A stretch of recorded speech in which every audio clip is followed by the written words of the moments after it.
$174,000 a year. That's what a member of Congress makes. That's the salary Nancy Pelosi has collected for 38 years of public service. Her net worth today, $427 million. That's not a typo. That's a 133% return. She beat Warren Buffett, the greatest investor in history, by over 600%. Either Nancy Pelosi is the greatest financial genius who ever lived, or she's a criminal who used classified intelligence to get rich while American families lost everything. Today you're going to find out which one. Because Lieutenant Colonel Tulsi Gabbard just walked into a Senate hearing with FBI recordings, classified trading documents, and 20 years of receipts. And when Pelosi made the mistake of lecturing this combat veteran about sacrifice, she signed her own political death warrant. 3:47 p.m., November 15th, 2025. The most powerful woman in Washington is about to fall. She doesn't know it yet. In exactly 23 minutes, one sentence will destroy a political dynasty that took 40 years to build. But first, let me tell you how we got here. The Hart Senate office building had never seen anything like this. Every seat in hearing room 216 was filled. Standing room only stretched to the back walls. The press gallery overflowed with international correspondents. CNN, Fox News, MSNBC, BBC, and networks from across the globe had interrupted regular programming for live coverage. This wasn't supposed to be historic. The hearing was officially titled Ethics and Transparency in Modern Government, bureaucratic language that usually guaranteed empty seats and C-SPAN coverage. But whispers had been circulating through Washington for weeks. Lieutenant Colonel Tulsi Gabbard, the current Director of National Intelligence, had requested to testify. She had documents. She had evidence. She had something that would shake the foundations of American politics. The folders sitting on the witness table contained something Nancy Pelosi thought was buried forever. Bank records, phone transcripts, trading documents, audio recordings. 2 decades of systematic corruption documented in excruciating detail. But a soldier had been watching, and soldiers don't forget. Nancy Pelosi entered the hearing room at 3:42 p.m., 5 minutes before the scheduled start. She moved with the confidence of someone who had never lost a political battle that mattered. Her Chanel suit was perfectly tailored. Her Mikimoto pearls caught the harsh fluorescent lights. Her smile was practiced political predatory. She had come here to destroy Tulsi Gabbard, to embarrass the upstart veteran who dared challenge the Democratic establishment, to remind everyone in Washington who really held power. She would leave in disgrace. Tulsi Gabbard sat quietly at the witness table, her army dress blue uniform immaculate. The silver eagles on her shoulders caught the light as she reviewed her notes one final time. Combat infantry badge, expert marksman badge, overseas service ribbon. Each decoration told a story of service Pelosi could never understand. The cameras focused on the contrast, the politician in designer clothes versus the soldier in military dress, wealth versus service, corruption versus integrity, the past versus the future of American leadership. Something unprecedented was about to happen in American politics. The most powerful room in Washington was about to witness the most devastating political destruction in modern history. Nancy Pelosi was about to learn what happened when you challenge someone who had sworn an oath to defend the Constitution against all enemies, foreign and domestic. The hearing was called to order at 3:47 p.m. exactly. Nancy Pelosi's career had exactly 23 minutes left. Chairman Reynolds gavelled the hearing to order as the room fell into expectant silence. The kind of silence that comes before earthquakes, before battles, before history changes forever. Speaker Pelosi arose from her chair like a queen addressing peasants. For 35 years, she'd owned every room she entered, every hearing, every negotiation, every political battle. Today would be different. She just didn't know it yet. Thank you, Mr. Chairman. Pelosi began, her voice carrying the authority of someone accustomed to absolute power. I want to thank the committee for this opportunity to address what I can only assume will be a productive discussion about the real challenges facing American governance. She turned toward Tulsi with a smile that didn't reach her eyes, the kind of smile predators give their prey. So, Lieutenant Colonel Gabbard, the emphasis dripped with sarcasm, each syllable designed to diminish. Tell us what exactly qualifies you to lecture seasoned public servants about ethics? What experience do you have with the complexities of congressional leadership? Murmurs rippled through the audience, a few chuckles from the Democratic side. Cameras caught the smirks of Pelosi's staff members seated behind her. This was the Nancy Pelosi they knew, sharp, condescending, politically lethal. But Pelosi was playing with fire. She thought she was facing a junior politician who could be intimidated. She was actually facing a combat veteran who'd seen real corruption in war zones, who'd watched contractors steal money meant for wounded soldiers, who'd learned that corruption wasn't about party labels, it was about character. Perhaps Pelosi continued warming to her attack. If you spent less time switching parties and more time understanding how government actually works, you'd realize the complexities we deal with every day, the difficult decisions, the impossible choices between competing interests. The laughter from the Democratic side grew louder. Progressive activists in the gallery nodded approvingly. Nancy Pelosi was doing what Nancy Pelosi did best, destroying political opponents with surgical precision. The room was laughing with Pelosi. In 10 minutes, they'd be laughing at her. You see, Pelosi said, her voice gaining confidence as she sensed weakness in Tulsi's silence. Some of us have been serving this country since before you were even thinking about politics. We understand what real sacrifice means, what it takes to make the hard choices that keep America strong. That was the word that would destroy her, sacrifice. Tulsi's eyes narrowed slightly, the only visible sign of reaction. The woman who'd carried wounded Marines to safety under enemy fire had just been lectured about sacrifice by someone who'd never worn a uniform, never been shot at, never bled for anything except political ambition. Pelosi had just challenged the wrong veteran. Maybe, Pelosi concluded with theatrical flourish, instead of grandstanding about ethics from someone who's been in national politics for barely 3 years, we should focus on real solutions from people who've actually delivered results for the American people. The applause from Democrats was immediate and sustained. Pelosi basked in it, turning to acknowledge supporters in the gallery. She'd landed her punches, established dominance, reminded everyone that she was Nancy Pelosi, the most powerful woman in American politics. She had no idea she'd just signed her own political death warrant. For exactly 47 seconds, Tulsi Gabbard said nothing. 47 seconds of silence that felt like an eternity, the kind of silence that comes before tsunamis, before volcanic eruptions, before world's end. The room grew uncomfortable. Pelosi shifted in her seat, her smile becoming forced. The cameras stayed focused on Tulsi's face, searching for reaction, for emotion, for the political weakness Pelosi was famous for exploiting. But Tulsi wasn't playing politics. She was preparing for war. Something was wrong. This wasn't how politicians normally reacted to attacks. Where was the defensive counterargument? The rapid response? The soundbite prepared by staffers? Professional politicians didn't sit in silence while being destroyed on national television, unless they had something else planned. For just 30 seconds, Tulsi's mind flashed back to another time, another place, Iraq 2004, a field hospital outside Fallujah. The smell of desert dust and disinfectant, blood on her medical uniform, a wounded Marine barely 19 grabbing her arm as she worked to stop the bleeding. "Ma'am," he'd whispered through the pain, "promise me something dies for this.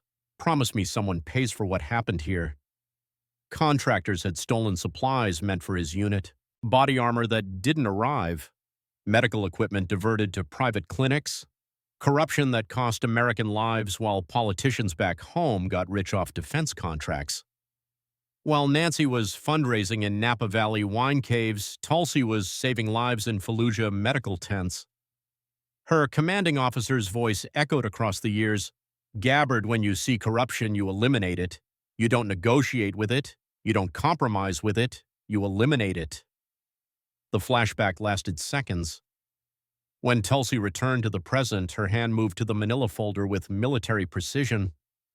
When Lieutenant Colonel Gabbard finally spoke, her voice was steady, controlled, dangerous. Representative Pelosi, thank you for that perspective on sacrifice. I'd like to share a different perspective with the American people. The change in atmosphere was immediate. Something in her tone, something in her posture. The veteran had replaced the politician. The soldier had taken control. Cameras zoomed on the folder as Tulsi's fingers traced its edge.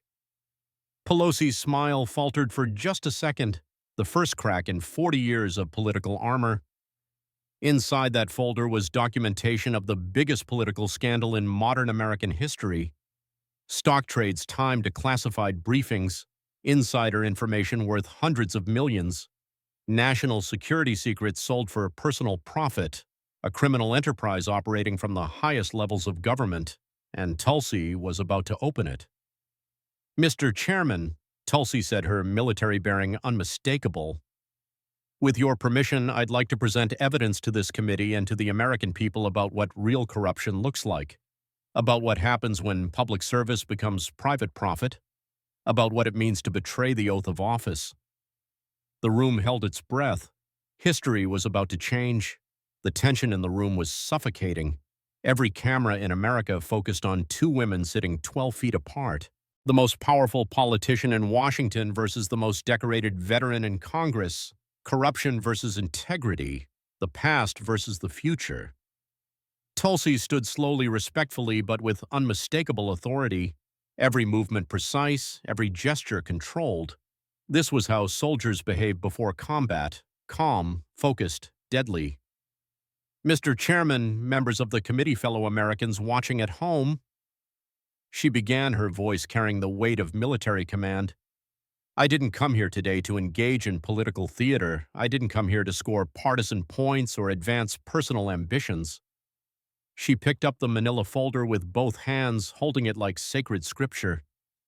I came here because I swore an oath to defend the Constitution against all enemies, foreign and domestic. An oath that doesn't expire when you leave active duty. An oath that compels you to act when you see corruption threatening the foundations of our democracy. Pelosi tried to interrupt. Mr. Chairman, I object to. Madam Speaker. Tulsi's voice cut through the objection like a blade. You had your time to speak. Now it's time for you to listen. The rebuke was delivered so calmly, so professionally, that it took a moment for its impact to register. Nancy Pelosi, the woman who had stared down presidents who had never been silenced by anyone, had just been told to be quiet by a lieutenant colonel, and she obeyed. The evidence I'm about to present, Tulsi continued, opening the folder with deliberate ceremony, spans 2 decades of systematic corruption. It documents the transformation of a public office into a private trading desk. It reveals how classified intelligence briefings became investment advice, how American foreign policy became portfolio management. She pulled out the first document, a single sheet of paper that would end careers. But most importantly, it shows how the oath of office was perverted into an opportunity for personal enrichment while American families suffered, while soldiers died, while democracy itself was auctioned to the highest bidder. The silence was absolute, not a cough, not a whisper, not even the sound of breathing. Representative Pelosi. Tulsi said, her eyes locking onto her target with sniper precision. Let's talk about what sacrifice really means. What happened next would end careers, topple dynasties, and remind America what real leadership looks like. The most powerful woman in Washington was about to learn what happened when you picked a fight with a combat veteran who'd actually bled for her country. Nancy Pelosi's political execution was about to begin. Representative Pelosi, you mentioned sacrifice. Let me tell you about sacrifice. Tulsi's voice carried across the hearing room with the authority of someone who'd earned the right to speak about service, about honor, about what it actually meant to put your life on the line for your country. While I was treating wounded Marines in Iraq, learning what service actually means, you were in San Francisco, building an empire, a political dynasty founded not on public service but on personal enrichment. The collective gasp was audible. You could hear a pin drop in the most powerful room in America. But here's what sacrifice isn't, Madam Speaker. It isn't using classified intelligence briefings to time your husband's stock trades. It isn't making $427 million on a $174,000 salary. And it isn't putting American soldiers at risk to protect your investment portfolio. Pelosi's hand froze mid-reach for her water glass. Her staff members looked at each other in panic. This wasn't political theater. This wasn't partisan grandstanding. This was a precision military strike delivered with surgical accuracy. This folder, Tulsi continued, holding up the manila envelope like evidence in a criminal trial, contains documentation of systematic insider trading spanning 2 decades. But it's not just about money, Representative Pelosi. It's about national security. It's about betrayal of the highest order. And it's about time the American people knew the truth. She opened the folder with military precision, extracting the first document like a prosecutor presenting evidence to a jury. December 16, 2021, your husband purchases between $1 million and $5 million in NVIDIA stock. January 12, 2022, you champion the CHIPS Act in classified committee sessions armed with intelligence about Chinese semiconductor threats that wasn't available to the public. The cameras frantically zoomed between the two women. Tulsi, calm and controlled, presenting facts with devastating precision. Pelosi, growing paler by the second, her political armor cracking in real time. July 28, 2022, the CHIPS Act passes, providing $52 billion in taxpayer subsidies to the semiconductor industry. NVIDIA stock soars 40% in the following months. Your family's profit from this single trade, approximately $4 million. Tulsi paused, letting the numbers sink in. $4 million in profit from a single trade executed with perfect timing based on classified information unavailable to ordinary Americans. Taxpayer money that funded your personal windfall, $52 billion. American families who could have benefited from that money instead of your portfolio, millions. Pelosi tried to speak, her voice cracking. That's completely... I'm not finished, Madam Speaker. Tulsi's voice remained steady, professional, lethal. And America deserves to hear all of it. The most powerful woman in Washington was speechless for the first time in 4 decades. This isn't a mistake, Representative Pelosi. This isn't a coincidence. This is a pattern, a system, a criminal enterprise operating from the highest levels of American government. Tulsi pulled out a second document, then a third, arranging them on the table like playing cards in a deadly game. The American people are about to learn how their elected officials became millionaires while they struggled to pay rent, how classified briefings became stock tips, how public service became private profit. She looked directly into the nearest camera, speaking not to the committee but to every American watching. But first, let me tell you about the visa prediction that made your family another $500,000. While American businesses struggled with credit card fees, your policies helped protect. The political execution had begun, and Nancy Pelosi was about to discover that when you pick a fight with a combat veteran, you better be prepared for a total war. Tulsi pulled out a second document with the methodical precision of a surgeon exposing cancer. Each piece of evidence more damning than the last. Each revelation another nail in the coffin of Nancy Pelosi's career. July 1st, 2024, 2:30 p.m. Pacific Time. Your husband sells 2,000 shares of Visa stock valued at approximately $500,000.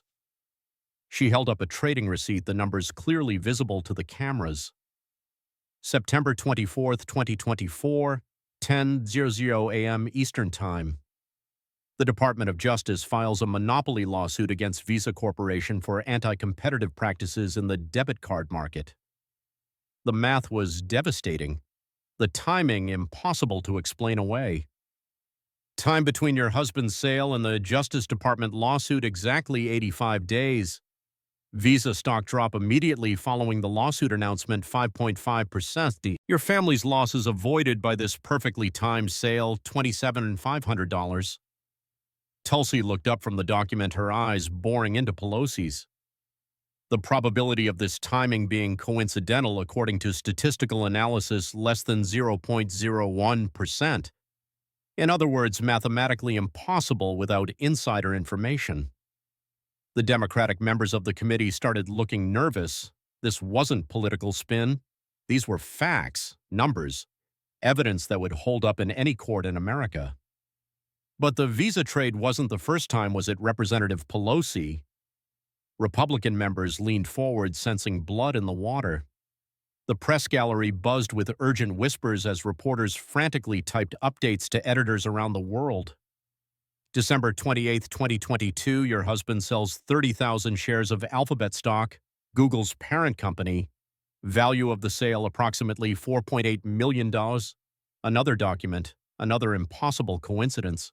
January 24, 2023, the Department of Justice files a major antitrust lawsuit against Google alleging monopolistic practices in digital advertising. Stock price drops 6% immediately. She paused, letting the pattern become undeniable. Again, perfect timing. Again, millions in losses avoided. Again, impossible without access to information not available to ordinary Americans. Pelosi tried desperately to interrupt.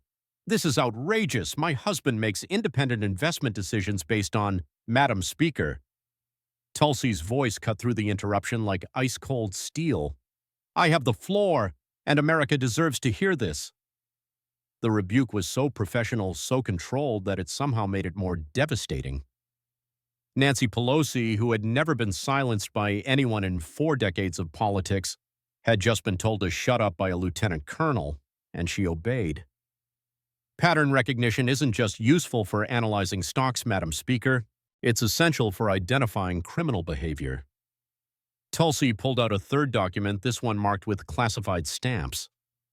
January 15, 2025, your husband purchases call options in Tempus AI, a relatively unknown artificial intelligence healthcare company, investment value between $1 million and $2.5 million. The room was completely silent now.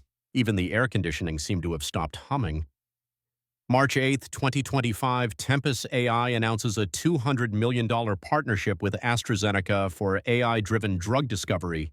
Stock price doubles overnight. Your family's profit from this single trade approximately $3 million. She held up another document, this one with a red classified stamp clearly visible.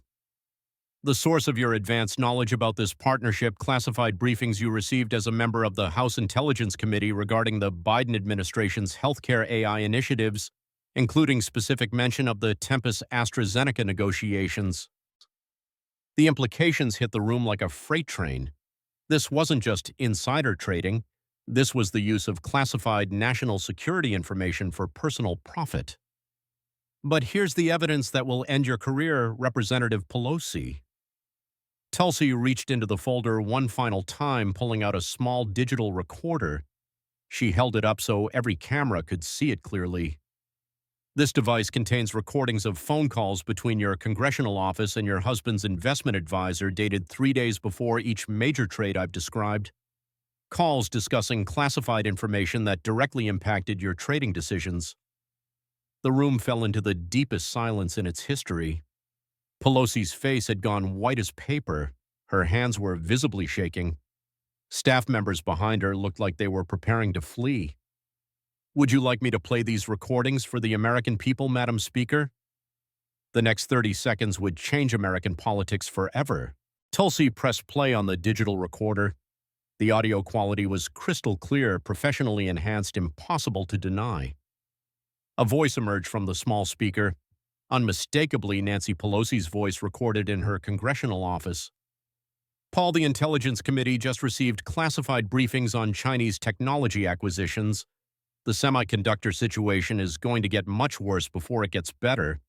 You need to adjust our positions before Tuesday's vote." The room was so quiet you could hear the air conditioning humming. 15 seconds of complete silence as the implications sank in. Classified intelligence briefings being used to make investment decisions. The Speaker of the House providing insider information to her husband for stock trades.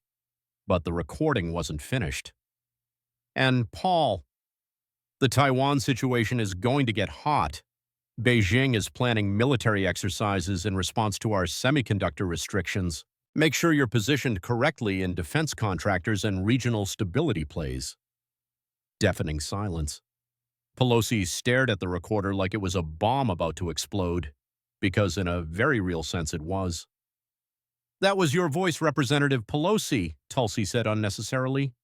"Recorded in your congressional office on January 18th, 2022, 3 days before your husband made the NVIDIA purchases that would net your family $4 million in profits."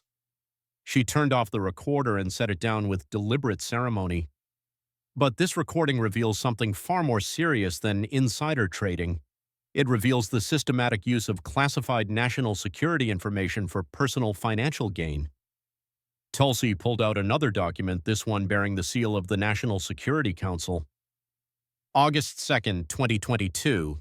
Your provocative visit to Taiwan against the explicit advice of every military advisor, the Pentagon, the State Department, and President Biden himself. Every expert said the visit would escalate tensions with China and potentially trigger a military crisis. She paused, letting the memory of that dangerous moment resurface. Yet you went anyway. Why? Because your husband's portfolio was positioned to profit from exactly the type of crisis your visit would create. The military implications were staggering. The Speaker of the House had potentially triggered an international incident to protect her investment portfolio. You received classified briefings about Chinese military plans 3 weeks before your Taiwan visit. Those briefings detailed exactly how Beijing would respond to a high-level American visit, missile tests near Taiwan, large-scale military exercises, market volatility in semiconductor and defense stocks, potential closure of Taiwan Strait shipping lanes. Each bullet point landed like artillery. The systematic nature of the planning, the cold calculation behind what appeared to be diplomatic courage. Your husband's stock positions were perfectly aligned to profit from each of these predicted responses.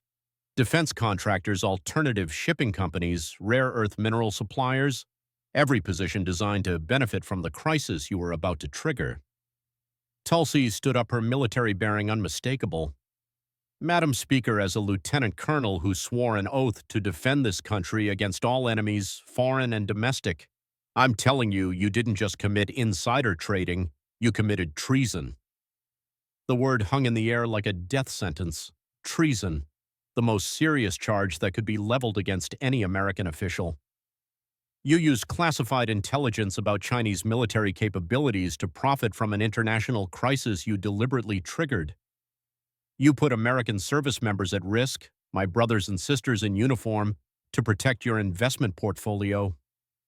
Her voice remained steady, professional, but the anger was unmistakable now. You escalated tensions between nuclear powers, brought the world closer to war, and endangered American lives. For money. Pelosi's breakdown accelerated. Her hands shook uncontrollably. Staff members rushed to her side. Calls for recess were ignored by the chairman. Security personnel moved closer to the witness table. The recordings prove you knew exactly what would happen. You planned it. You positioned for it. You profited from it. Tulsi looked directly into the cameras. The American people deserved to know that their Speaker of the House was willing to risk World War III for stock market gains. The most powerful room in America had never heard such an accusation, and everyone knew it was true. Tulsi reached for one final document, this one stamped with the seal of the Congressional Ethics Office. Official, unassailable, devastating. "Let me put your investment success in perspective for the American people, Representative Pelosi." She read directly from the official financial disclosure. Your reported annual salary as a member of Congress, $174,000. Your net worth when you first entered Congress in 1987, $3 million. Your estimated net worth today, according to financial disclosures and public records, $427 million. The numbers were staggering. Impossible to explain through any legitimate means. That represents a 133% increase in personal wealth over 38 years of public service. To put that in perspective, Warren Buffett, widely considered the greatest investor in human history, achieved returns of 400% over the same period. She looked up from the document, her eyes locked on Pelosi. You beat Warren Buffett's investment performance by over 600%. Either you're the greatest financial genius who ever lived, or you're a criminal who used classified information to get rich while American families suffered. The choice was stark. Genius or criminal, there was no middle ground. And geniuses Representative Pelosi don't need classified intelligence briefings to pick winning stocks. Tulsi pulled out another document, this one showing the human cost of Pelosi's enrichment. While you were making millions on inside information, here's what happened to ordinary Americans.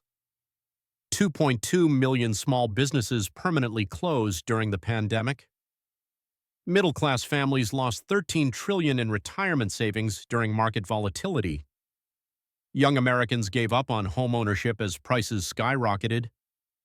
Military families struggled with 9.1% inflation, while you made $47 million in trading profits that same year. Each statistic was a hammer blow.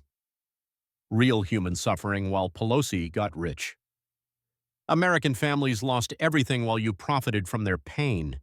You made more money in a single trading day than most Americans will earn in their entire lifetime. She stood up her full military bearing on display. This isn't about one bad trade, Madam Speaker. This isn't about partisan politics. This is about a 2-decade criminal enterprise operating from the highest levels of American government. Her voice grew stronger, more forceful, carrying the weight of moral authority. You turned the Speaker's office into a trading desk. You turned classified briefings into investment advice. You turned American foreign policy into profit opportunities. You turned public service into a personal enrichment scheme. The accusations came like machine gun fire, each one backed by documented evidence. But here's what disgusts me most as a combat veteran who has seen soldiers die for this country. You spent 40 years wrapping yourself in the flag, claiming to serve America while serving only yourself. Tulsi's voice carried the pain of every veteran who'd watched politicians profit from their sacrifice. I've seen real service, Madam Speaker. I've held dying soldiers in my arms. I've treated Marines who gave everything for this country. I've been to military funerals where Gold Star mothers wept over flag-draped coffins. Her voice cracked slightly, the first sign of emotion she'd shown. And you got rich off their sacrifice. You profited from their pain. You turned their service into your personal stock portfolio. She looked directly into the cameras, speaking to every American watching. So here's my question for you, Representative Pelosi, and for every American watching. When did public service become a get-rich-quick scheme? When did we decide that corruption was acceptable as long as it wore the right party label? When did we forget that elected officials are supposed to serve the people, not enrich themselves? The questions hung in the air like indictments. The evidence is clear, the pattern is undeniable, the recordings are authentic, the financial documents are official, the timeline is irrefutable. She gathered all the documents into a neat pile, each piece of evidence representing another year of systematic corruption. Nancy Pelosi, you are a disgrace to this institution, a threat to American national security, and a criminal who belongs in federal prison. The words hit like artillery shells: disgrace, threat, criminal. Your 40-year career of corruption ends today. Total meltdown. Pelosi collapsed back in her chair, her staff forming a protective circle around her. Democratic members of the committee looked for exits. Security personnel moved closer as the room erupted in chaos. In exactly 37 minutes, Nancy Pelosi's political dynasty was over. The most powerful woman in Washington had been destroyed by a lieutenant colonel with a manila folder and an unshakable commitment to the truth. America was witnessing the end of an era and the birth of something new, something better, something honest. The gavel slammed repeatedly as Chairman Reynolds attempted to restore order to a hearing room that had descended into controlled chaos. But there was no controlling what had just happened, no managing the political earthquake that had just shattered Washington. Tulsi truth began trending on social media within 60 seconds, not in an hour, not in 10 minutes. Within 1 minute of her final words, every major platform was flooded with clips, quotes, and shocked reactions from Americans who had just witnessed the systematic destruction of the most powerful politician in the country. News directors across the globe interrupted regular programming. The BBC cut away from Parliament coverage. CNN broke from commercial mid-advertisement. Fox News anchors sat in stunned silence as they processed what they'd just witnessed. This wasn't political theater. This wasn't partisan grandstanding. This was the documented exposure of the largest corruption scandal in modern American history. The congressional switchboard crashed within 5 minutes. Not overloaded, crashed. The volume of calls from Americans demanding action was unprecedented in the institution's history. Phone lines that had handled everything from 9/11 to January 6th couldn't process the flood of outrage from citizens who had just learned their elected officials were getting rich while they struggled to survive. By 4:15 p.m., the House Ethics Committee had announced an emergency session for the following morning. By 4:30 p.m., the FBI had issued a statement confirming they were reviewing materials related to potential violations of federal law. By 4:45 p.m., the Securities and Exchange Commission announced an immediate investigation into trading patterns by members of Congress and their families. The Pentagon released a carefully worded statement that somehow managed to be both official and supportive. The Department of Defense has always maintained that military officers have a duty to report misconduct when they observe it. Lieutenant Colonel Gabbard exemplifies the highest standards of military professionalism and moral courage. The message was clear: the military stood behind their own. But perhaps most telling was what didn't happen. No Democratic leader came to Pelosi's defense.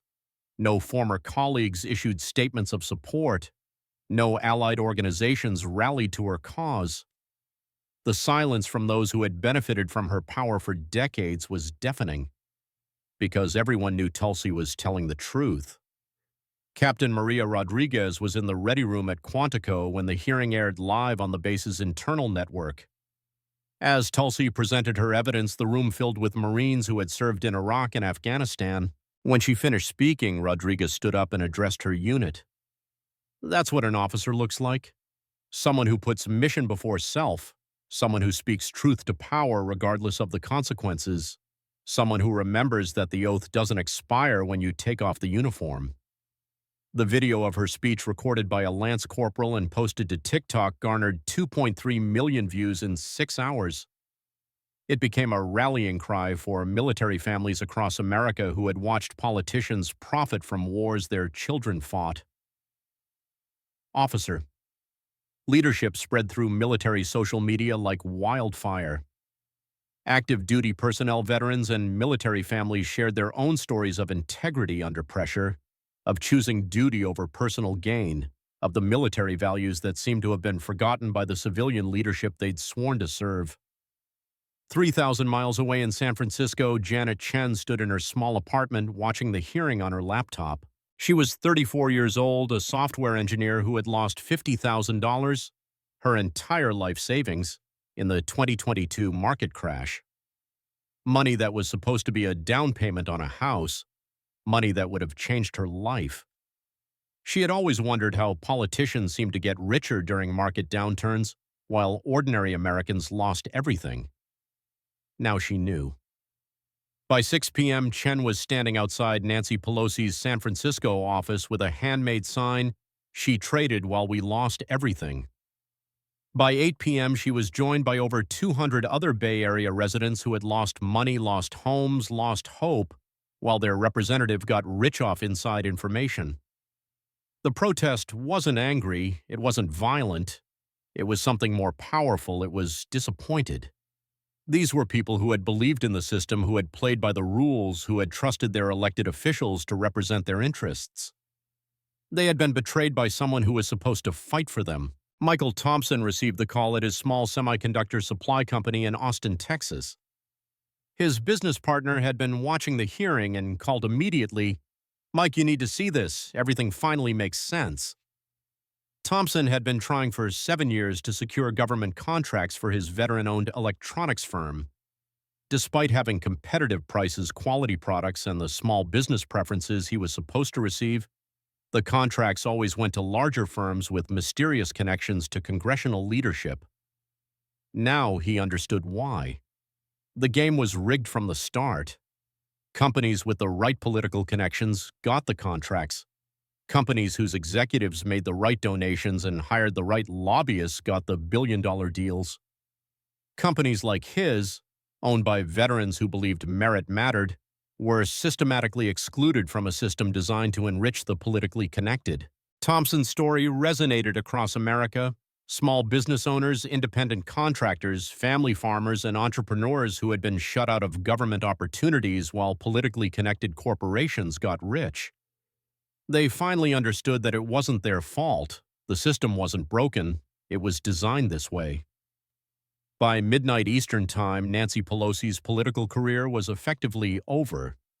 Not because she had been voted out or defeated in an election, but because the evidence presented by Tulsi Gabbard was so overwhelming, so well documented, and so morally devastating that there was no path back to power. Democratic leadership held an emergency conference call at 11 p.m. Minority Leader Hakeem Jeffries, Minority Whip Catherine Clark, and every member of the Democratic leadership team participated. The call lasted 14 minutes. The conclusion was unanimous. Pelosi had to go, not in a year, not after the next election, immediately. The statement released at 11:47 p.m. was brief and clinical. The Democratic caucus takes these allegations seriously and believes they warrant thorough investigation by appropriate authorities. We call for full transparency and accountability from all members of Congress. Translation: Nancy Pelosi was on her own. Republican leadership took a different approach. Rather than celebrating the downfall of their longtime opponent, they recognized the moment for what it was, a chance to restore faith in American institutions. Speaker Johnson's statement was measured and statesmanlike. The allegations presented today transcend party politics. They go to the heart of public trust in our democratic institutions. Every member of Congress, regardless of party, must be held to the highest ethical standards. We call for swift and thorough investigation of these serious charges. International reactions were swift and concerned. Allied governments that had dealt with Pelosi for decades issued carefully worded statements expressing confidence in American democratic institutions while quietly questioning whether classified intelligence shared with congressional leadership had been compromised. Financial markets opened volatile in Asian trading as investors processed the implications of systematic insider trading by one of America's most powerful officials. If the Speaker of the House was using classified information for personal profit, what did that mean for market integrity, for the reliability of American financial institutions, for the rule of law itself? But perhaps most significantly, something changed in the American people themselves. For decades, they had accepted that politicians got rich while in office. They had shrugged at obvious corruption because that's just how the system works. They had given up on the idea that their representatives actually represented them. Tulsi Gabbard had reminded them that it didn't have to be this way, that integrity still mattered, that truth still had power, that one person with courage could still change everything. The political earthquake that began at 3:47 p.m. in a Senate hearing room had become a moral awakening that would reshape American politics for generations. And it was just the beginning. 1 month later, the House Ethics Committee released its findings in a 847-page report that would become required reading in political science classes across America. The conclusion was unanimous and devastating. Nancy Pelosi had violated federal laws regarding insider trading, misuse of classified information, and abuse of office. The committee's Republican and Democratic members, who agreed on virtually nothing else, were united in their condemnation. The evidence presented by Lieutenant Colonel Gabbard had been independently verified, cross-referenced, and expanded upon by federal investigators. Every trade, every timeline, every recorded conversation had been authenticated by forensic experts. There was no doubt, no ambiguity, no room for political spin. Nancy Pelosi was guilty of systematic corruption spanning 2 decades. On December 15, 2025, at 2:30 p.m., Nancy Pelosi announced her immediate retirement from Congress. Not at the end of her term, not after a transition period, immediately. Her letter of resignation was 3 sentences long. I hereby resign my position as representative of California's 11th Congressional District effective immediately. I have dedicated my life to public service and am proud of my accomplishments on behalf of the American people. I look forward to spending time with my family. There was no admission of guilt, no apology to the American people, no acknowledgement of the damage her corruption had caused to democratic institutions. Just 3 sentences ending a 38-year career built on systematic theft from the American taxpayers. But her resignation was just the beginning. On January 8, 2026, the Gabbard Act, officially titled the Congressional Trading Transparency and Prohibition Act, passed the House of Representatives by a vote of 387 to 12. The Senate passed it unanimously 3 days later. President Trump signed it into law on January 20th, exactly 1 year after his inauguration. The law was simple and absolute. No member of Congress, no congressional staff member, and no immediate family member of either could own individual stocks, bonds, or securities while serving in government. All existing holdings had to be divested within 90 days or placed in blind trusts with no input from the officials.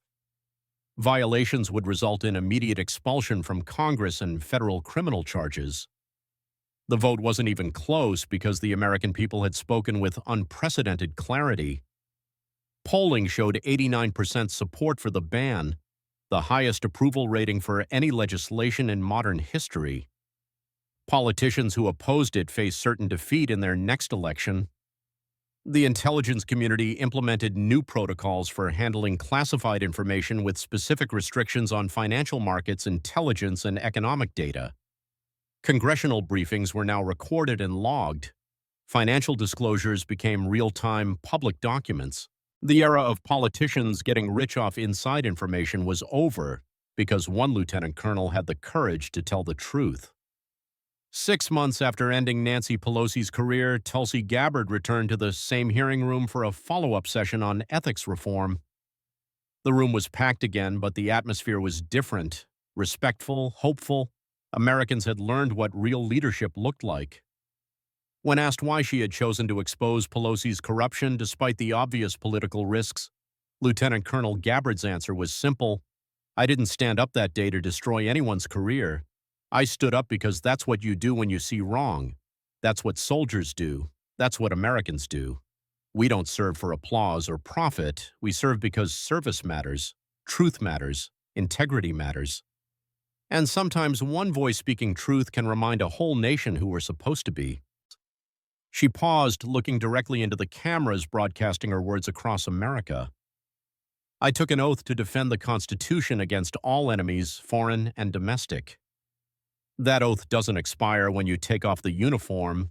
It doesn't become optional when it's politically inconvenient. It doesn't disappear when powerful people want you to stay quiet. Corruption is the enemy of democracy. Greed is the enemy of justice. Self-interest is the enemy of service. When I saw those enemies operating in the highest levels of our government, I had a choice: stay silent and be complicit, or speak truth and honor my oath. For me, there was no choice at all.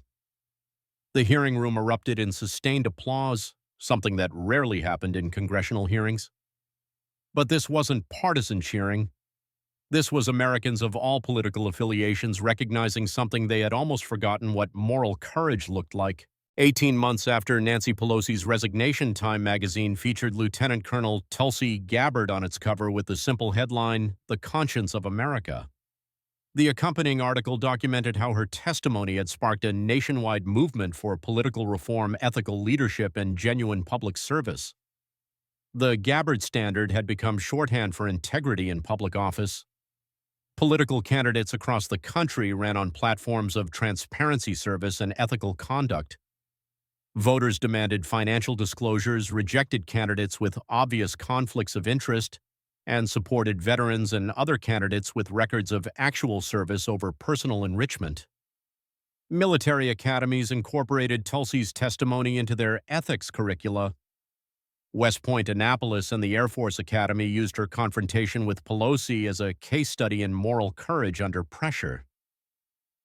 How to speak truth to power. How to honor your oath regardless of the consequences. How to choose country over career. Elementary schools across America received thousands of letters from children who had watched clips of the hearing. Dear Lieutenant Colonel Gabbard, I want to be brave like you when I grow up. My teacher says you showed us what heroes really look like. Thank you for standing up for what's right. The letters came from every state, every demographic, every political background. Children who had learned that one person with courage could change the world. That telling the truth mattered more than being popular. That serving others was more important than serving yourself. On Memorial Day 2026, Lieutenant Colonel Gabbard stood at Arlington National Cemetery laying a wreath at the tomb of the unknown soldier. As she stepped back and saluted, she whispered words that a nearby microphone captured: service before self, always. Those 4 words became the unofficial motto of a new generation of American leaders. Leaders who understood that public office was a privilege, not a profit opportunity. Leaders who believed that representing the people meant actually representing the people. Leaders who remembered that in America, no one is above the law. Nancy Pelosi's corruption had nearly destroyed faith in democratic institutions. Tulsi Gabbard's courage had restored it. The soldier had spoken, America had listened, and democracy was stronger because one woman had the courage to tell the truth when it mattered most. That day in Congress, Tulsi Gabbard didn't just expose Nancy Pelosi. She reminded America what we used to be, what we can be again, when we choose service over self, when we choose truth over power, when we choose courage over comfort. The hearing lasted 47 minutes. The corruption it exposed had lasted 20 years, but the standard it set will last forever. In a nation that had grown cynical about its leaders, one lieutenant colonel proved that integrity still exists, that honor still matters, that the oath to defend the Constitution against all enemies, foreign and domestic, still means something. The most powerful woman in Washington fell that day, not because she was attacked by a political opponent, but because she was confronted by the truth. Truth delivered by someone who understood what service really means, what sacrifice actually costs, what it means to put country before personal gain. Nancy Pelosi built a political dynasty on corruption and thought she was untouchable. Tulsi Gabbard destroyed it with 3 manila folders and an unwavering commitment to her oath. The soldier had spoken, America was listening, and democracy was reborn in a hearing room where courage conquered corruption and truth defeated power. Some say it was the most important 47 minutes in modern American political history. Others call it the day democracy fought back and won. Everyone agrees it was the day America remembered what heroes actually look like. Service before self, truth before comfort, country before personal gain, the Gabbard standard, the new American way. And it all started with one lieutenant colonel who refused to stay silent when she saw wrong, because that's what soldiers do. That's what Americans do. That's what heroes do. They stand up, they speak truth, they serve something bigger than themselves, and sometimes they change the world.